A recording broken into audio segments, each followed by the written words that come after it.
حساس دل والے اس وقت حالت سوگ میں ہیں۔ محرم الحرام کے پہلے 10 دنوں کی ہر ساعت قیمتی ہے۔ اس میں عبادت کا خصوصی اہتمام کرنا چاہیے۔ بعض افراد عاشورہ پر روزہ رکھنے کو بھی کافی بابرکت خیال کرتے ہیں۔ یکم محرم کو حضرت عمر فاروق رضی اللہ عنہ کی شہادت ہوئی اور 9-10 محرم کو معرکہ جرت میدان کربلا میں برپا ہوا، جس میں خانوادہ رسول کے افراد نے نواسہ رسول حضرت امام حسین رضی اللہ عنہ کے ہمراہ جام شہادت نوش کیا۔ آل رسول کا غم ہر سال دل کو غمگین کر دیتا ہے اور ان کی قربانی اور ایثار مسلمانوں کو حوصلہ دیتے ہیں کہ کلمہ حق کیسے بیان کرنا اور باطل کا مقابلہ کیسے کرنا ہے۔ ان دنوں میں جتنے بھی نیک اعمال کیے جائیں کم ہیں۔ کوشش کریں کہ ان دنوں میں اللہ تعالیٰ کو راضی کریں، نیکی کے کام کریں۔ تاریخ اسلام میں محرم الحرام کا مہینہ بہت اہمیت کا حامل ہے۔ اپنے لیے، سب کے لیے، بالخصوص پاکستان کے لیے خصوصی دعا کریں۔ اس وقت پاکستان میں جہاں عزادار اپنے دکھ کا اظہار کر رہے ہیں، پیاسوں کو پانی پلا رہے ہیں، نیاز تقسیم کر رہے ہیں، وہیں دوسری طرف سیلاب میں ڈوبے ہوئے عوام غم اور رنج میں مبتلا ہیں۔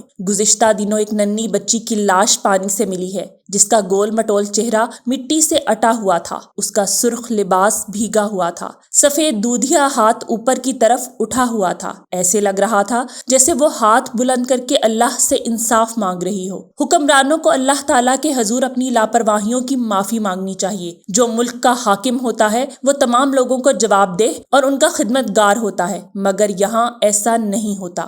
یہاں پر حکمران بننے کے بعد عوام سے غلاموں جیسا سلوک روا رکھا جاتا ہے۔ ان کی مدد کرنے کی بجائے ان کو دھکے دیے جاتے ہیں۔ اس ننھی بچی کا پھول سا چہرہ اور اوپر کو اٹھا ہوا ہاتھ میری نظروں کے سامنے سے جا نہیں رہا۔ اس نے ضرور خدا تعالیٰ سے سب کی شکایت کی ہوگی۔ اس بچی کی لاش دیکھ کر شام کے اعلان کردی کی یاد تازہ ہو گئی۔ جب ترکی کے ساحل سے ننھے اعلان کی اوندھی پڑی لاش ملی تھی تو نہ صرف ترکی بلکہ پورا یورپ ہل کر رہ گیا تھا اور شامی مہاجرین کے لیے قوانین میں نرمی کر دی گئی تھی۔ اعلان کردی شام سے تعلق رکھنے والا ایک 2.5-3 سالہ بچہ تھا۔ اس کا خاندان جنگ کی وجہ سے کسی محفوظ جگہ پر جانا چاہتا تھا۔ ایک چھوٹی سی کشتی میں یورپ جاتے ہوئے کشتی طوفان کی زد میں آ گئی۔ ان مہاجرین کو یورپ لے جانے والے انسانی اسمگلر فوراً کشتی سے چھلانگیں لگا کر فرار ہو گئے۔ بعد ازاں یہ کشتی الٹ گئی اور اس میں سوار سبھی 12 مسافر ڈوب گئے۔ اعلان کے والد کو بچا لیا گیا، مگر اعلان کی والدہ اور بڑا بھائی دیگر مسافروں سمیت ڈوب گئے۔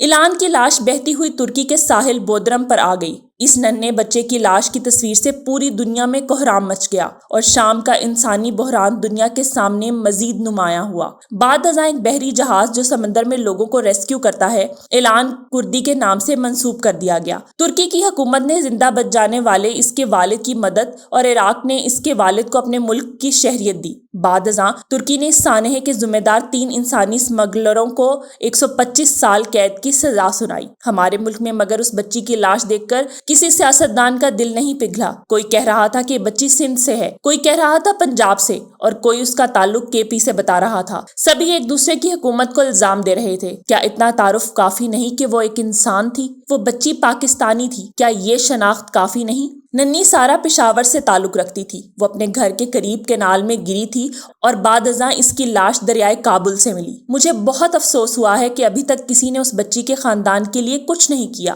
سچ کہتے ہیں کہ سیاست کے سینے میں دل نہیں ہوتا۔ سوشل میڈیا پر بھی صارفین ایک دوسرے سے الجھتے رہے اور مخالف سیاسی پارٹیوں پر الزام لگاتے رہے۔ اس وقت ملک میں تمام سیاسی پارٹیاں برسر اقتدار ہیں، کوئی وفاق میں تو کوئی صوبے میں، پھر عوام کیوں سیلاب سے مر رہے ہیں؟ اس وقت سب سے زیادہ نقصان بلوچستان میں ہوا ہے۔ عوام کے گھر، مال، مویشی اور املاک پانی میں بہہ گئے ہیں۔ سینکڑوں افراد بھی سیلابی ریلوں کی نظر ہو گئے ہیں۔ جو پیچھے رہ گئے ہیں وہ پانی، مٹی اور گارے میں لتھڑے پڑے ہیں۔ ان کے پاس کھانا، صاف پانی اور کپڑے نہیں ہیں۔ سر چھپانے کے لیے چھت نہیں ہے۔ پانی کے ریلے آئے اور ان کی زندگی بھر کی جمع پونجی بہا کر لے گئے۔ عوام ایک طرف بھوک سے تڑپ رہے ہیں اور دوسری طرف وبائی امراض اور بیماریوں کا شکار ہو رہے ہیں۔ پانی کی خوفناک لہروں نے ان سے سب کچھ چھین لیا۔ کاش اس ملک میں ڈیمز ہوتے، چھوٹے بڑے پانی کے ذخیرے ہوتے، پھر یہ پانی جو اللہ کی نعمت ہے کبھی انسانوں کے لیے زحمت نہ بنتا۔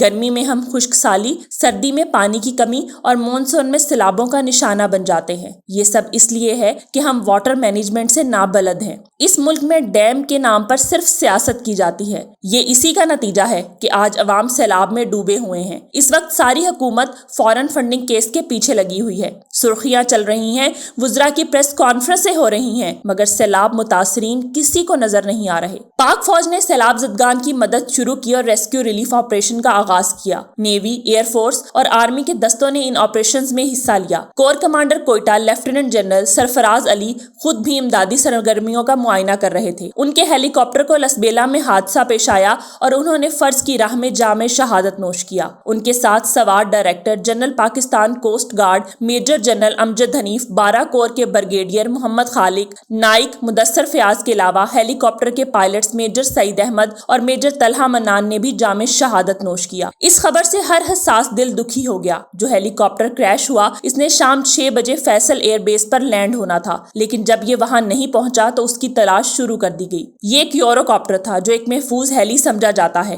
حقیقت یہی ہے کہ ہم حادثات کے خدشات کو کم کر سکتے ہیں، لیکن انہیں مکمل طور پر ختم نہیں کر سکتے۔ کسی بھی انسانی غلطی یا فنی خرابی سے حادثہ پیش آ سکتا ہے۔ یہ انسان کے اختیار میں نہیں ہے کہ وہ ان حادثات کو روک سکے۔ موسم جیسا اہم ترین عامل بھی اکثر حادثات کے باعث کار فرما ہوتا ہے۔ بادلوں، دھند، بارشوں اور طوفانوں کی وجہ سے جہاز اور ہیلی کاپٹر کسی چٹان یا پہاڑ وغیرہ سے ٹکرا جاتے ہیں۔ حالیہ سانحہ موسم کی خرابی کی وجہ سے پیش آیا، کیونکہ موسم ابر آلود تھا اور خراب موسم کی وجہ سے حد نگاہ خاصی کم ہو گئی تھی۔ امدادی سرگرمیوں میں کام کرنے والے اہلکاروں کو اپنی حفاظت بھی یقینی بنانی چاہیے۔ اس وقت جب سیلاب زدگان ہماری مدد کے منتظر ہیں، یہ حادثہ ہمیں مزید غمگین کر گیا۔ تاہم یہ تمام افراد سیلاب زدہ بلوچ عوام کی مدد کرتے ہوئے جامِ شہادت نوش کر گئے۔ یہ بات ہمیشہ یاد رکھی جائے گی۔ مسلح افواج جس طرح سے عوام کی مدد کر رہی ہیں، وفاقی اور صوبائی حکومتوں کو بھی ان کی پیروی کرتے ہوئے عوام کی مدد کرنی چاہیے۔ NDMA کہاں ہے؟ صوبائی ڈیزاسٹر مینجمنٹ اتھارٹیز کیا کر رہی ہیں؟ بلوچستان میں کیا کوئی ریسکیو یا ڈیولپمنٹ اتھارٹی نہیں ہے جو عوام کی مدد کرے؟